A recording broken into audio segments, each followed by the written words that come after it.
Across America, September 11th dawns crisp and clear. It is one of those late summer mornings when almost anything seems possible, except what is about to happen. Come on. The president is in Sarasota, Florida, on a two-day swing to promote his education agenda. He goes for his usual early morning run. Sure about tax cuts? Not right now. And in New York City, here at ABC. Good morning, America. How nice to see all of you. I'm Charles Gibson. I'm Diane Sawyer. It's Tuesday, September 11th, 2001. And looking pretty good so far. We've got 60 degrees at Dulles Airport, 66 at Reagan National today. In Washington, everyone is talking about Michael Jordan, and will he return to pro basketball? WTOP News Time, 8:31. But at that very moment, in the headquarters of the Northeast Air Defense Sector in upstate New York, something is amiss. I have FAA on shout line, Boston Center. They said they have a hijacked aircraft. NEADS, as the Air National Guard installation is known, is part of NORAD, the North American Air Defense Command, and Colonel Bob Marr is in charge. I was already in the battle cab that morning. We had the fighters with a little more gas on board, a few more weapons on board. On this morning, they are in the midst of a full-scale training exercise.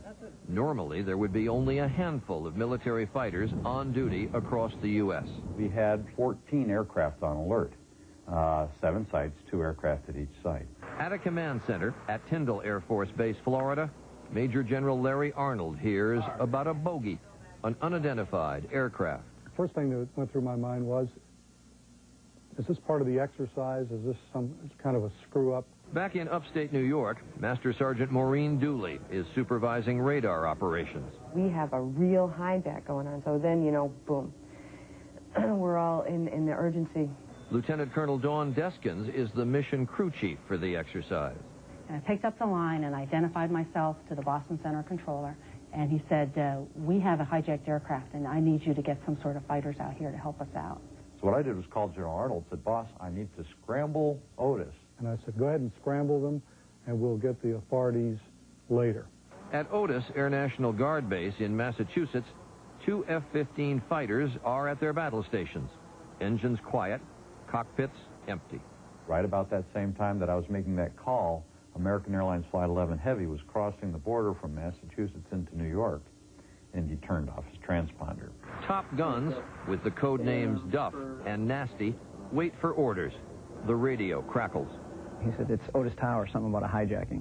He said, this looks like the real thing. The pilots fire their engines and roll onto the runway. At NEADS, radar operators desperately search for American Flight 11. At this point, we don't really know where the aircraft is. We just know that the FAA has lost contact. Its transponder is off, so the airliner no longer signals its identity, altitude, or speed. The 767 is lost amid the clutter of more than 2,500 planes in the air this morning over the Northeast alone. We were going by the old-fashioned method of what was his last known speed, his last known heading, his altitude, and we were trying to kind of map it out on the scope. I hate to say it, but that was probably a perfect tactic, because it's a perfect arrow right to lower Manhattan. It is 8:46 a.m.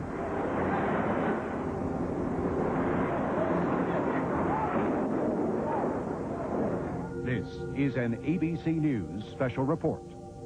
Good Morning America was in progress in the East Coast and the Midwest, but we're joined by the entire network just to show you some pictures at the foot of New York City. This is at the World Trade Center.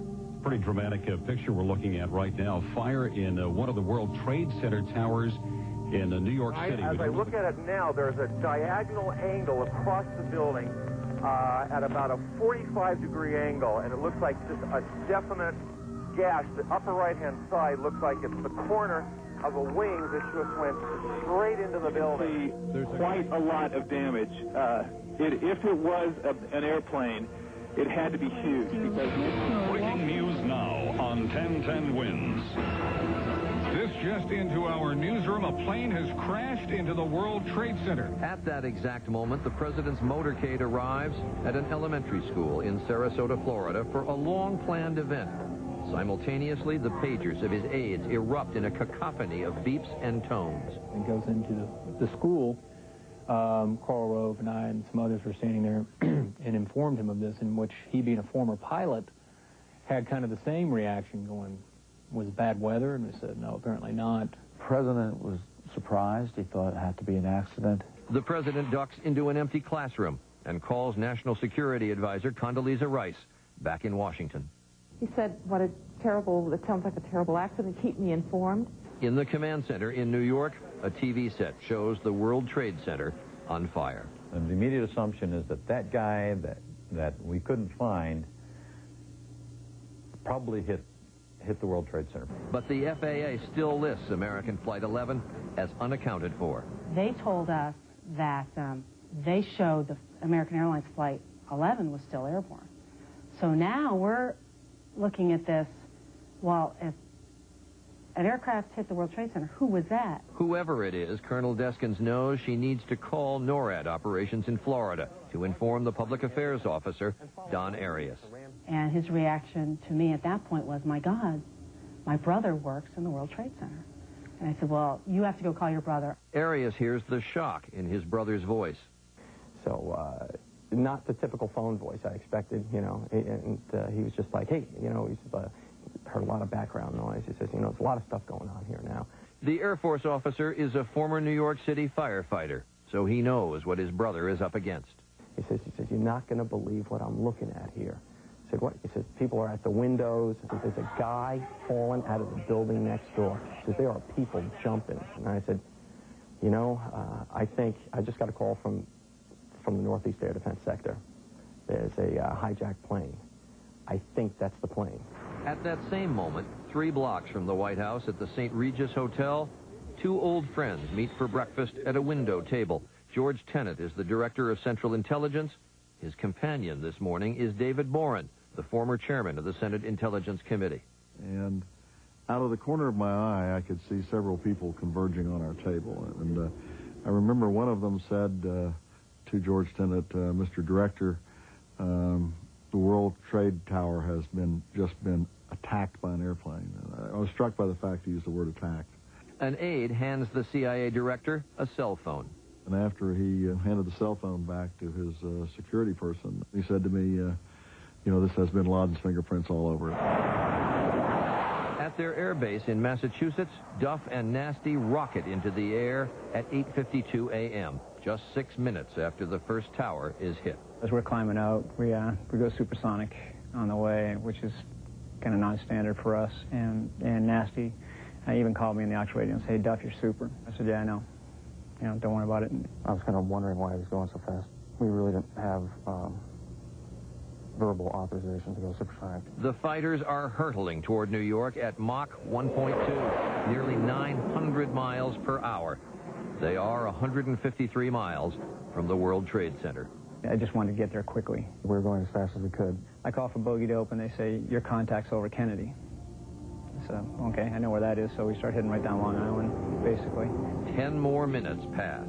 There's a great deal of smoke billowing from the tower still. We can see flame coming out from at least 2 sides of the building. I can't see around to the other side. Brian, were you able to tell us the size of the airplane? Was it a small plane, a commercial plane? Do you have any idea at all? I will tell you from the size of the gash, the wingtip had to be at least 150 to 200 feet wide. Oh, my God! Oh, the next building there's just another blew one. up! Oh, my God. That looks like a second plane. As we just saw another plane coming in from the side. The second tower has exploded from about the 20 stories below in a gargantuan explosion. So this looks like it is some sort of a concerted effort to attack the World Trade Center that is underway. Jet fighters are still 60 miles away. It is just 16 minutes since the attacks began. Call for bogey dope again, trying to get some information. And at that point, they said the second aircraft just hit the World Trade Center. That was news to me. I thought we were still chasing American 11. There was smoke from fire blowing southeast towards New Jersey. I had my head down, basically looking at the radar scope, and we were about 60 miles out. I could see the smoke from the towers. So at that point, obviously, everything changed. When the second aircraft flew into the second tower, it was at that point that we realized that the seemingly unrelated hijackings that the FAA was dealing with were in fact a part of a coordinated terrorist attack on the United States. At the Pentagon, Brigadier General W. Montague Winfield is in the loop with the Air Defense Command, and he alerts the Pentagon brass. The senior military and civilian leaders in the building began to filter into the National Military Command Center to get a situation update. And as you can imagine, the reports were numerous and conflicting. We would get duplicate reports, and we would get bogus reports. In Florida, President Bush is in the middle of a reading lesson with second graders. He doesn't know about the second crash. Ann Compton is covering the president this day. It all came to a blinding moment of realization when the president's chief of staff walked over to the president and whispered to him, "Nobody interrupts the president, not even in front of a second-grade classroom." I tried to be very efficient with my words. I knew that this was not the place to stand and have a conversation with the president. I said, a second plane hit the second tower. America is under attack. And then I backed away from the president. And the president's eyes got wide, and the face told it all. Something terribly grave, something terribly serious, something beyond imagining. I think there was a moment of shock, and he did stare off, maybe for just a second. So much so that I wrote it down in my reporter's notebook by my watch, 9:07 a.m. The president stays calm and lets the students finish. The president thought for a second or two about getting up and walking out of the room, but the drill was coming to a close, and he didn't want to alarm the children. Instead, Bush pauses, thanks the children, Thank you also very much for showing me your reading skills. and heads for the empty classroom next door. He came back into the holding room. We had found a television, so we brought a television in so we could see TV, and they were replaying the crash over and over again. And next to him, as he's walking by in the classroom, you can see on the TV monitor the building's burning. White House photographer Eric Draper is with the president this day. His job is to chronicle Bush's every move, in public and in private. We're seeing the video of the second plane hitting the second building for the first time. And that's why you see Dan Bartlett pointing to that video. You almost can't believe what you're seeing, and I just instinctively just pointed at it. And but at that point, the president briefly looked back at the images. The president said, I'm going to need to make a statement before we leave here. He was red, and I seen he had tears in his eyes, so I knew something bad had really, really happened. His face was just red, and his lips were just trembling. He kind of stuttered when he talked, and he kind of said it all slowly. Today, we've had a national tragedy. 2 airplanes have crashed into the World Trade Center in an apparent terrorist attack on our country. Quick goodbyes, and then a race to the Sarasota airport. At that moment, in the White House, I was in my West Wing office. The Secret Service had come in to his office. I think it was 2 or 3 agents, which is very unusual. David Borer is another White House photographer, assigned to Vice President Dick Cheney. And agents came inside the office and said, sir, you have to come with us. Put his hand on the back of my belt, grabbed me by a shoulder, and sort of propelled me down the hallway. And to an underground bunker, the President's Emergency Operations Center, PEOC they call it. It's got blast doors on each end to secure a phone there, as well as a television set. Up above, National Security Advisor Condoleezza Rice is trying to find the rest of the President's team. Secretary of State Colin Powell is in Peru. Attorney General John Ashcroft is in the air. And Federal Emergency Management Agency Director Joe Albaugh is at a conference in Montana. As I was trying to find all of the principals, the Secret Service came and said, you have to leave now for the bunker. The Vice President's already there. There may be a plane headed for the White House. There are a lot of planes that are in the air that are not responding properly. In the bunker, the Vice President is joined by Rice and Transportation Secretary Norman Mineta. Someone came in and said, Mr. Vice President, there's a plane out 50 miles. Mineta confers with Federal Aviation Deputy Chief Monty Belger. And so I said, Monty, what do you have? He said, well, we're watching this target on the radar, but the transponder's been turned off, so we have no ident. We have no identification. At the FAA's Air Traffic Control Center near Washington's Dulles Airport, Danielle O'Brien is at a radar scope. It was an unidentified plane to the southwest of Dulles, moving at a very high rate of speed. Someone came in and said, Mr. Vice President, airplane's 30 miles out. We caught on the radar scope a few blips, maybe 7 or 8, just enough to kind of go around in a half circle and then fade right over, losing radar contact right over Washington. I said, my God, what is that? He was fast, and it would be unprecedented for a commercial plane to come screaming through your airspace at that kind of speed, unidentified, without making some type of communication. We knew that he was headed in that direction, and we were calling Washington Center. Oh my God, he's coming towards you. The fellow came in and said it's 10 miles out, assuming that it was coming into National Airport, Ronald Reagan National Airport. At Langley Air Force Base, Virginia, F-16 fighter pilots Brad Derrick and Dean Ekman scramble into the air. They are 105 miles, 12 minutes south of Washington. It is just 9:30 a.m. We were directed to go in which turned out to be Reagan National, which is right by the Pentagon.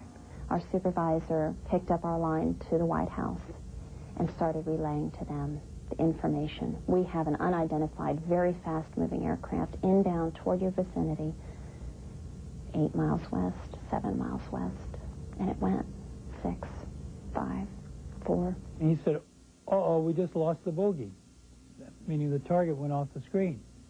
So I said, well, where is it? And he said, well, we're not really sure. I happened to look up to my left, and there is the airplane. The airplane is about 25 feet above the ground, and it's about 150 to 200 yards away and coming at us. It is 9:38. Just 52 minutes have passed since the first attack. Firefighter Alan Wallace is on duty next to the helicopter landing pad on the west side of the Pentagon. I look up and see the airplane. I hear the noise from the airplane, and bang, the airplane hits the building. And that's how fast it happened. The whole building jumped. Secretary of Defense Donald Rumsfeld is on the 4th floor of the Pentagon, around the corner from the impact. The table shook and the building shook, and it felt like a bomb had hit the building. 352.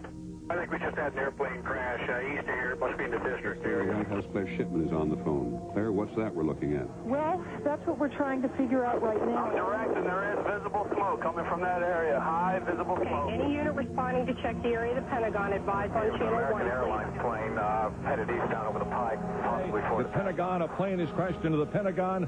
I don't believe I was knocked down, but I did at a certain point when I thought I was on fire. I thought I had ran as far as I should run, and then I hit the ground. I went downstairs and went outside and around the corner, and of course there it was. Everything around the fire truck and the fire station, including the blacktop that surrounds the fire truck, was on fire. There were trees along the side of the Pentagon the leaves were on fire. There was metal all over the grass, and there were people coming out of the building hurt, and people were assisting them. Almost directly behind the fire truck, that there are people trying to get out of the building, and there is someone back there who is trying to help them. Other firefighters from nearby Fort Myer and Arlington, Virginia, join the rescue efforts. From the time we first assembled there, I would say 30 seconds later, there were probably 30 people there. And 30 seconds after that, there were probably 100 people there. Among those helping the wounded and injured is the 69-year-old Rumsfeld himself. There was a young woman bleeding, sitting on the ground, and I think she said to me, she didn't know who I was, she said she could see people holding drips going into people, IV of some kind, and she said something to the effect, if someone could bring that person over, I could hold it. The Secretary of Defense is outside the burning building, while inside the Pentagon, for 30 minutes, we couldn't find him. And just as we began to worry, he walked into the door of the National Military Command Center. Very, very quickly, he's in there in his shirt sleeves, as I recall. On 9/11, General Richard Myers steps in as acting chairman of the Joint Chiefs of Staff. It was, from my viewpoint, a very professional scene. There was no panic, no undo alarm. High overhead, jet fighters arrive. Just moments too late. We get in closer and I can start to see smoke coming up. I looked down and started seeing the landmarks, and it was obviously the Pentagon was on fire. You know, looking down and actually seeing the Pentagon burning, and you know, big black billowing smoke out of it. Just looking back, and I'm thinking, we're at war. In the Pentagon Command Center, General Winfield is juggling a secret conference call. We added the White House, and we added Air Force One to the conference. All of the governmental agencies that were involved in any activity that was going on in the United States at that point were in that conference. Rumsfeld orders U.S. forces to DEFCON 3, the highest alert for the nuclear arsenal in 30 years. The smoke got intense at one point. I actually recommended the Secretary, you know, maybe we ought to think about an alternate location. They wanted to evacuate us in the building, and I decided I'd prefer to stay. Instead, Rumsfeld sends his deputy, Paul Wolfowitz, to a secret remote bunker where there is a duplicate of the Pentagon's command and control system. We flew them out by helicopter to Site R. The deputy SecDef flew out there, and he was in charge of our alternate site. Just moments earlier on Capitol Hill, to testify before Senator Edward Kennedy's Education Committee, the First Lady learns about the New York attacks.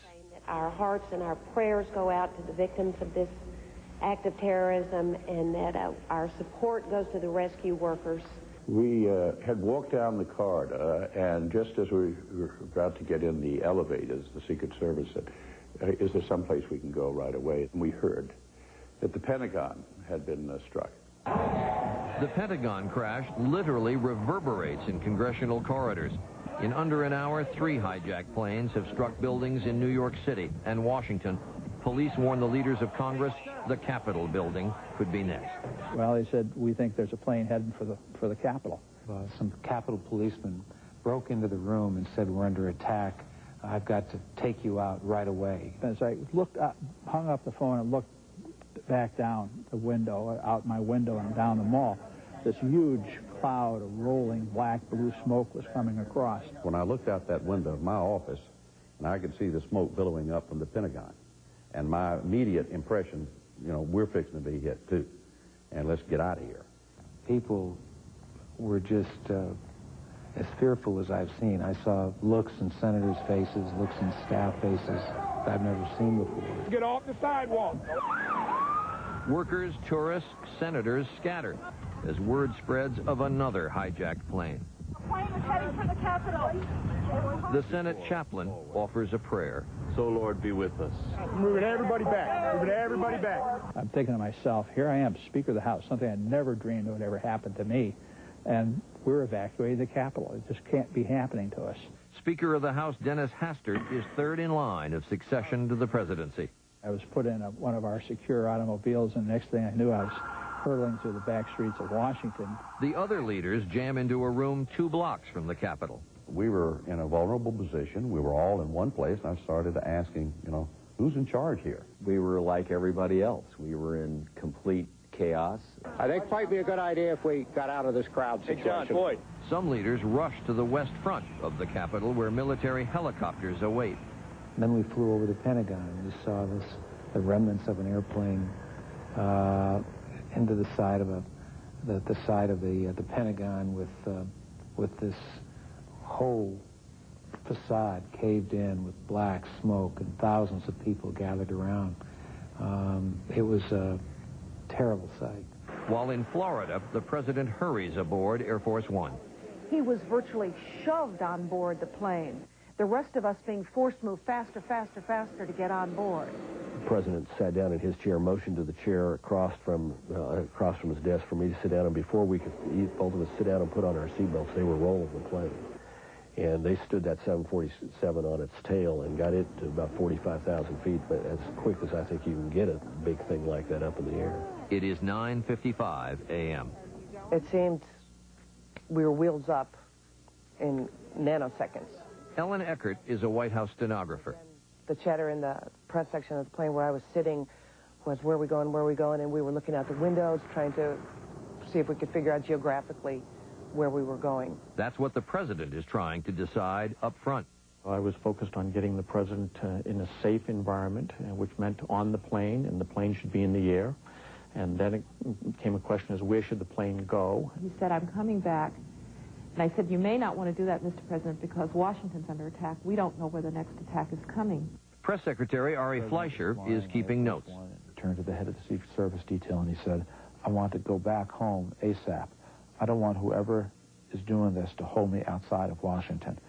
And the head of the Secret Service detail said to him, our people are saying it's too unsteady still. There was a little bit of pulling and pushing with him to suggest that we should fly to a secure location and where we could have good communication and then make a decision when he should return to Washington. When I got to the bunker, the president was talking to the vice president on the phone, and the vice president was saying the same thing. You can't come back here. At that point, urged him not to return to Washington because it was clear then that an attack included Washington as well. So it was on the basis of that third plane that you said at that point to the president, you can't come back here. Right, and we don't know what's happening. On board Air Force One, we seemed to be flying forever, and one of the Secret Service agents leaned over to me and said, look down there. We're at 44,000 feet, and we're not going back to Washington. Deep beneath the White House, Transportation Secretary Norman Mineta issues an unprecedented order.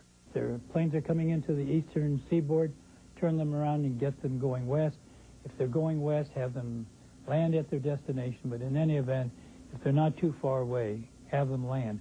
More than 4,000 planes are in the skies over the U.S. FAA policy allows pilots to use their own discretion to decide where and when they land in an emergency. But on this morning, I said, screw pilot discretion. Get the damn planes down. Up above, the Secret Service orders the White House staff to evacuate. As soon as we were outside, Secret Service agents told us to run. And they kept yelling to run. And if you looked at their faces, they wanted us to run. Everybody out! Everybody out! One of them yelled, you know, women, take off your heels and run. Take off your heels and run. And so I did. I took them off and I started running as fast as I could. The gates opened and we all went pouring out. Dozens of fighters are buzzing in the sky. F-16s scramble at Andrews Air Force Base in nearby Maryland. We were told to get airborne and protect the Capitol.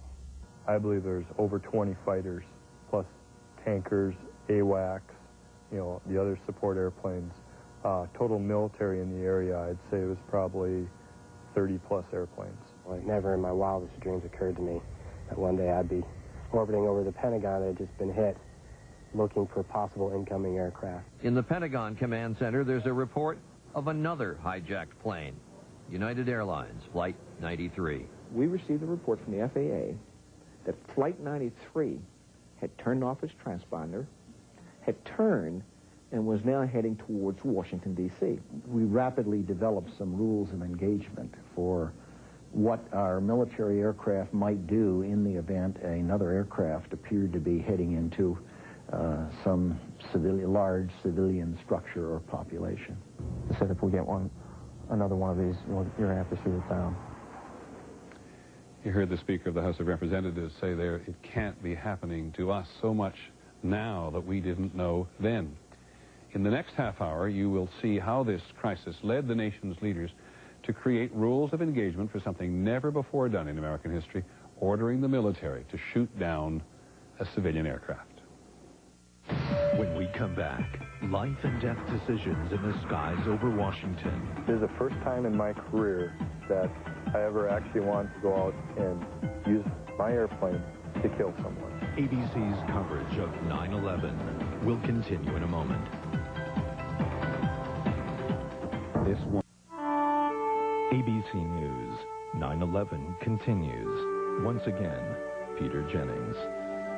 Welcome back to our coverage of the first anniversary. In this half hour, we will continue our extraordinary look behind the scenes on the day that America was attacked on board Air Force One with the President at the site of the crash of the hijacked plane in rural Pennsylvania and in the secret bunkers where the government leaders took shelter.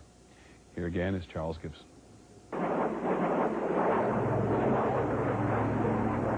It is just before 10 a.m. Jet fighters swarm around the Capitol. One whole side of the Pentagon is just completely burning. There's ashes falling, and there's fumes in the air, and the smoke is billowing around. Only minutes before, the Pentagon was struck by a hijacked airplane. This is the first time in my career that I ever actually wanted to go out and use my airplane to kill someone. Only an hour has passed since the attacks began in New York City. In the defense of the nation's capital, we would have done what we had to do. But there is little the pilots can do, even though another hijacked aircraft, United Flight 93, is heading for Washington. At that point, we had no authorization to shoot anyone down. The president is in his cabin aboard Air Force One. I was there when he was talking with the Vice President and Secretary of Defense, and this was not an easy thing. It's a decision that can't be made by others other than the President. Moments earlier, in a hardened bunker beneath the White House, the Vice President is with Transportation Secretary Norman Mineta. He's just methodical in the way he goes about doing things, but he's very effective in terms of his cool, collected way of getting things done. I had a yellow legal pad with a list. Cheney personally compiles a list of possible threats from the air. Had tail numbers of the flights that you didn't know where they were. That we couldn't account for. At first, it was one of a few planes that they had questions about. White House photographer David Borer watches the tense moment and records it on film. Eventually, it narrowed to Flight 93. That was the biggest threat at that point. If you take the trajectory of the plane, Flight 93, after it passes Pittsburgh, and draw a straight line, it's going to go to Washington, D.C. You just had to do something instantaneously. And there was a PIOC staffer who would keep coming in with updates on Flight 93's progress towards D.C. Did you have any thoughts at the time as to what the target of that airplane might be? I thought probably White House or Capitol. We found out later from interviewing people who were detained, al-Qaeda members, that said the fourth plane was intended for the White House. The decision was made to try to go intercept Flight 93. The significance of saying to a pilot that you were authorized to shoot down that plane full of Americans is that's an order that had never been given before. Very, very tough decision. And the President understood the magnitude of that decision. The President did give the order to shoot down a civilian plane if it was not responding properly. And it was authority requested through channels by Secretary Rumsfeld. The Vice President passed the request. The President said yes. It was a totally different circumstance for our country. The thought of having to shoot down one of our own civilian aircraft. Do you remember your own thoughts as to what you were thinking that we've... Yeah, that this was a very difficult proposition, but it had to be done. If we had been able to intercept the planes before they hit the World Trade Center, would we? And the answer was absolutely yes. And the President gave the VP authority to make that call. It was a chilling moment. The Vice President briefed into the conference that the President had given us permission to shoot down any civilian aircraft that threatened Washington, D.C. Again, in the National Military Command Center, everything stopped for a short second as the impact of those words sunk in. The rules have changed. We could do something about it now. Colonel Bob Marr is in command at the Northeast Air Defense Sector base in Rome, New York. I got the call, and the words that I remember as clear as day was, "We will take lives in the air to preserve lives on the ground." Marr orders his air controllers tell the pilots to intercept Flight 93. Nothing any controller would ever want to pass to a pilot, to shoot down an airliner filled with innocent people. And we, of course, passed that on to the pilots. United Airlines Flight 93 will not be allowed to reach Washington, D.C. The closest fighters are two F-16 pilots on a training mission from Selfridge Air National Guard Base near Detroit. So we were able to get hold of them on the radios and said, "Hey, guys, we may need you to come down south and try and head off United Airlines Flight 93. But there's a problem. The real scary part is that those guys are up there on a training mission. They don't have any weapons on board they can use. We started receiving reports from the fighters that were heading to intercept. The FAA kept us informed with their time estimates as the aircraft got closer and closer. First question that came from my mission crew commander, the individual that's in charge of the operations floor, said, "Well, sir, what are they going to do?" I said, "We're going to put them as close to that airplane as we can get. in view of the cockpit and convince that guy in that airplane that he needs to land. And if that doesn't work, without any weapons, what can the fighter pilots do except crash into the hijacked plane? Well, as a military man, there are times you have to make sacrifices that you have to make. And at some point, the closure time came and went, and nothing had happened. So you can imagine everything was very tense in the NMCC. We had basically lost situation awareness of where this airplane was. Flight 93 is about 175 miles north and west of Washington, lying over Somerset County, Pennsylvania. At about 10 o'clock, I called my sister Jody. I hadn't heard anything from her that morning. And we were talking about what was going on, you know, in New York and at the Pentagon. Rick King is the assistant chief of the Shanksville, Pennsylvania Volunteer Fire Department and the proprietor of Ida's Country Store. She said to me, Rick, I hear a plane. And I said, yeah, and she said, it's really loud. Just outside Shanksville, Valencia McClatchy is startled by the noise. Just as I had heard the roar, I glanced out my front window and just caught a glimpse of a reflection of the sun hitting on something. And I could hear the engine screaming, and seconds later it hit. And I remember the ground just shook. It almost jolted me to the point of losing my balance. My sister said to me, oh my God, Rick had crashed, and I said, I know. And I said, I gotta go. I had my camera right by the doorway. I grabbed my camera as I was going out the door, opening the door. It's very startling against that clear blue sky to see that huge ball of smoke coming up. I placed a phone call then to our 911 center in the Somerset. Terry Schaefer is the Shanksville fire chief. Pulling into the crash site, I remember just seeing vehicles everywhere, firefighters' vehicles, other fire department vehicles, just a lot of confusion. But when I got there, you know, I wondered to myself, where is it? You know, there was just, the plane was just totally disintegrated. It's a smell that you'll never forget, a smell of jet fuel, burnt flesh. You know, after about the first 5 or 10 minutes, we realized that we didn't have any survivors. My role is to determine the cause and manner of death, recover the remains, identify the remains, and return the remains to the families. That's my role in every case. Somerset County Coroner Wallace Miller arrives at the crash site. So everybody's just kind of walking around. And after a few minutes, I did run into Rick. He wanted to see what I had seen. And as we were walking through, I remember looking up into the hemlock, into the trees. You could see all kinds of stuff hanging out of the trees, like socks and pieces of suitcase and luggage and seat covers and seat belts. And the only thing we didn't see were people. Nothing to indicate that that there was even anybody on the plane. You know, we're trained to help people. We're trained to rescue people. And we couldn't do any of that. Up above, a fighter jet streaks by.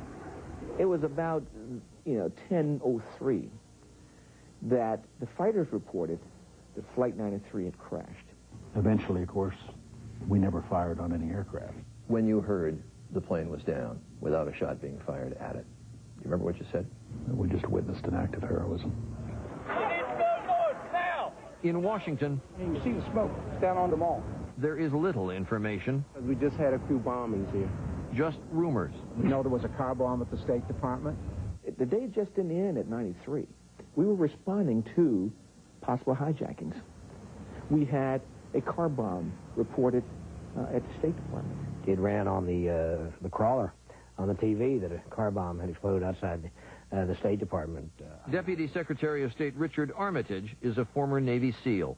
I went out and looked with diplomatic security and didn't see anything, and called my colleagues around town and on the video conference screen and said there was nothing to it. It was frustrating. We flew 7 hours, and the worst part of it was that because of the communications problems that existed during that day, I couldn't talk to anybody in Washington. Secretary of State Colin Powell is in the air on his way back from Lima, Peru. There were rumors that the fourth plane might have been hitting. either to the White House or to the State Department. We didn't know. Who could have imagined? At that moment, you have to worry about the continuity of the United States government. It's very clear that Washington was under attack. We arranged for the evacuation of the congressional leadership, especially Denny Hastert, the Speaker, who was in the line of succession for the presidency after me. Whatever was going on, that the government of the United States would survive. Congressional leaders are safe. Aboard military helicopters, they fly to a top-secret bunker. There was a granite-like stone on the side. I mean, literally there it was, like a cave. The bunker, part of a nuclear survival plan, equipped with food and phones. A secret State Department report says there are 19 emergency operating facilities for dispersing federal officials located within a 300-mile radius of Washington. Well, the hope was that the government could go on, but the feeling was that if there was a group of people who would be in a position to make the decision about how the government goes on, it ought to be the leadership, Republican and Democratic, Senate and House. The president, too, is safe in a protective cocoon at 45,000 feet. The fear ran so deep that a concept that was a Cold War concept that I had never heard of actually came into play that day, and the fear was that this was an attack whose intent was to decapitate the government. In other words, to take out the congressional leaders, to take out the president, to take out the vice president, so our government could not function. Decapitation. Was there any talk in the PIAC about the fact that they may be trying to decapitate the United States government? Certainly that was a thought that occurred to me, and I assume others as well, too. That's in part why, number one, I urged the president not to return until we could find out what was going on. It was important that we not bunch up in Washington. It was very clear that they were going for symbols of power and for the seats of power. And to bring the president back and to put him in the same building with the vice president would have been foolhardy, frankly, because decapitation then of the U.S. government is quite easy. But no one in the back of the plane knows where Air Force One is going. Everybody was looking out going, the plane just took a sudden left. We're definitely not going back to Andrews. At one point, Ari Fleischer, the press secretary, came back and said, this is off the record. The president is being evacuated. The president being evacuated for his safety and the safety of the country. TV monitors aboard the president's plane show flickering images of the destruction in New York and Washington. Some stations would fade in and fade out, so we weren't getting complete reports, just kind of pieces, bit by bit. It is just 50 minutes since the second tower of the World Trade Center was struck. You can see the firemen assembled here, the police officers, FBI agents, and you can see the two towers. A huge explosion now raining debris on all of us. We better get out of the way. It is 9:59 a.m. The second building that was hit by the plane has just completely collapsed. The entire building has just collapsed. It folded down on itself, and it is not there anymore. The whole side has collapsed? The whole building has collapsed. The building has collapsed. Whew. This is what it looked like moments ago. My God. Another 30 minutes ticked by. It's a very strong building, as you remember from the blast the last time, so... But what does it take as an engineer to do this? Oh, no.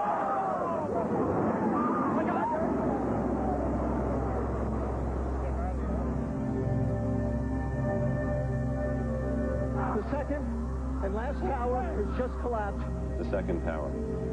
Both trade towers have now been attacked and destroyed, with thousands of people either in them or in the immediate area adjacent to them. Duff and Nasty watch from their jet fighters high overhead as the towers collapse. I kind of just looked back over my shoulder, and I looked and said, man, I called it right away. I said, I can't see Lower Manhattan. I didn't know what to think. That might be some sort of other attack. So I went up to take a look at it. So I was right over the top of it, looking down. And as I was looking at it, all of a sudden it just started getting smaller. And to me, it didn't make sense. And to see this thing just falling away from me, and then I realized what was going on. It was absolutely the sickest feeling I've ever had in a plane. Meanwhile, in the White House bunker, mood was very somber at that point. I've seen pictures as we sat there and watched on television, as you could see, that first building collapse. On Air Force One, reporters recoil in horror. It's worse than any disaster movie. We'd been in the air for 2 hours, and as the plane was beginning to lose altitude, Ari Fleischer came back and told us, the president is going to keep moving. We didn't have a full load of fuel. I said, well, the nearest secure facility that we can refuel the plane is Barksdale, headquarters of the 8th Air Force. And so we flew into Barksdale. Air Force One touches down at the air base in Louisiana. It is just before noon. On the tarmac, Fleischer holds a brief news conference. I said, for the credibility of this president, not only for the American people, but for the world, you need to have press with you to say this is where the president is and what he's doing. It's not enough to have Air Force One jet off into the sunset and have none of us know where he is. Surrounded by armed guards, the president goes inside to call the White House bunker. Got on the phone with the vice president, and he said to him, I can't wait to find out who did it. It's going to take a while, and we're not going to have a little slap on the wrist crap. Air Force One is refueled. President Bush records a statement to the nation. Oh, there's no question he was angry. He was hot. It was reflected in his words, and I'll never forget it. His first reaction is, we are at war. Freedom itself was attacked this morning by a faceless coward, and freedom will be defended. And I swear his eyes were red-rimmed. Not the crying kind of red rim, but a stress and a tension.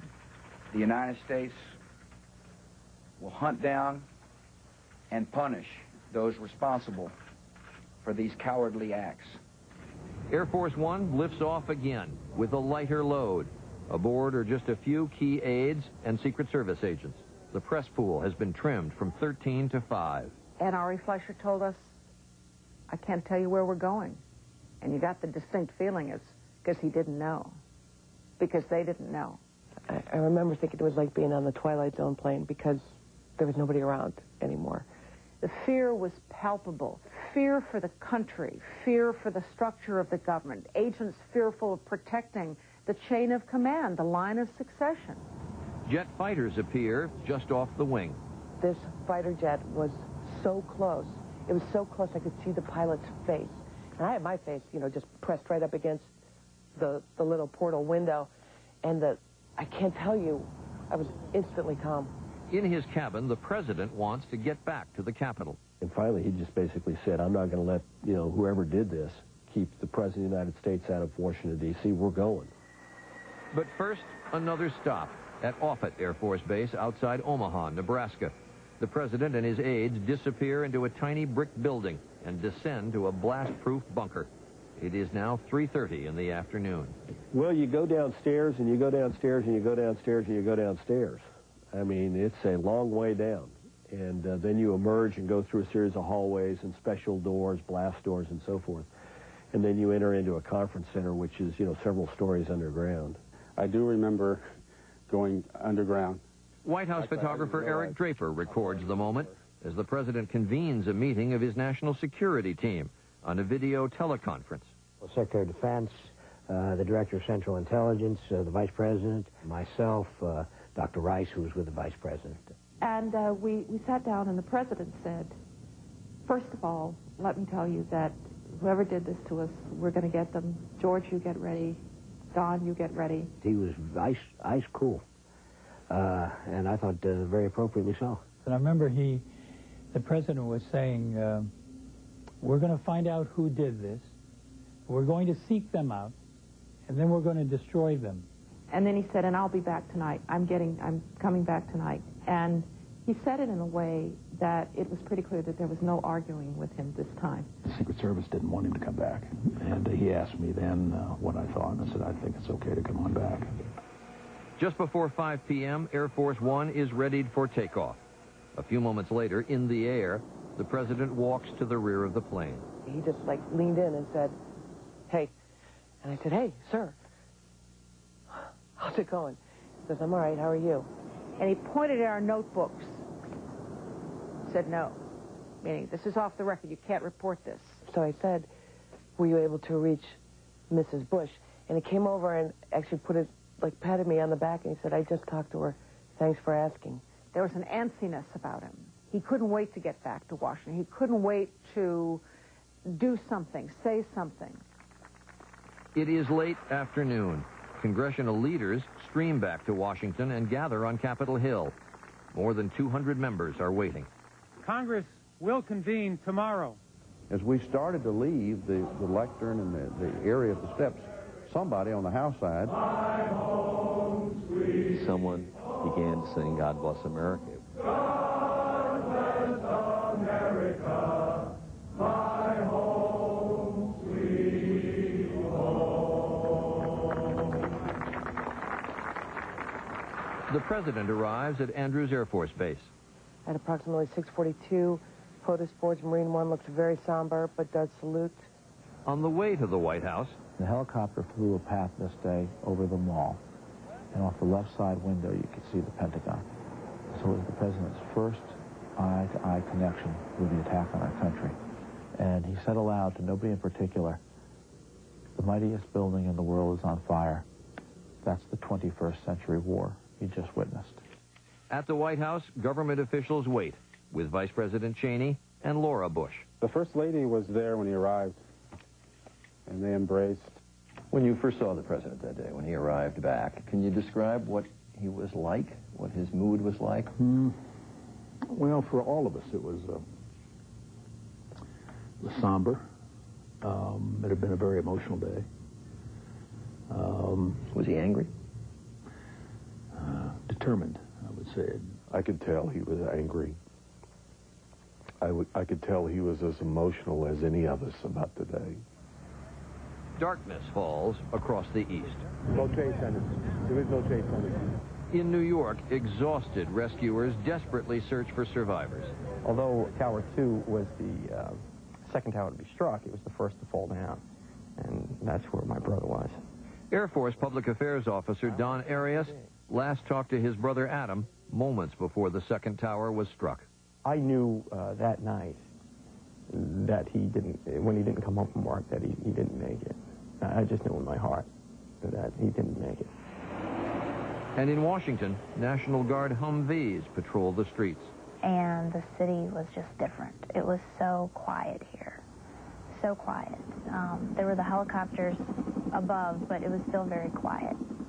In the White House, the president prepares to address the nation. The word war crept into the language, and then it went out again, and we argued whether it was the right word.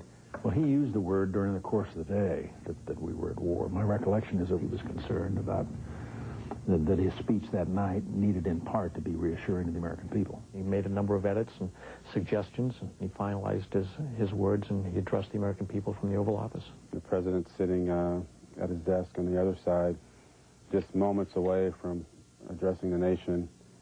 And in the frame, you can see the opening words to his statement. It is 8:30 in the evening. Good evening. Today, our fellow citizens, our way of life, our very freedom came under attack. In the bunker below, CIA Director George Tenet and members of the president's cabinet and national security team watched the speech. It's one of those, moments where you can hear a pin drop. We had watched him downstairs in the PIAC, and then he came and joined us, and we, congratulated him. It was the first time we were all together. And it was a tense time, but I recall it also as being a calm time.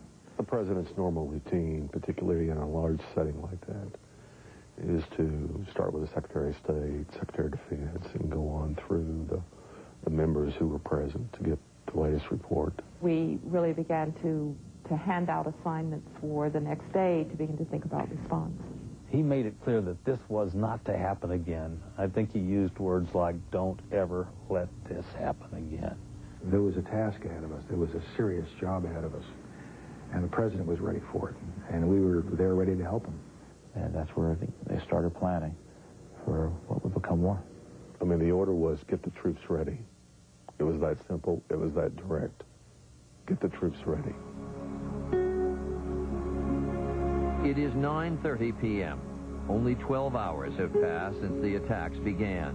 A day that dawned full of possibility and promise ends on the eve of war.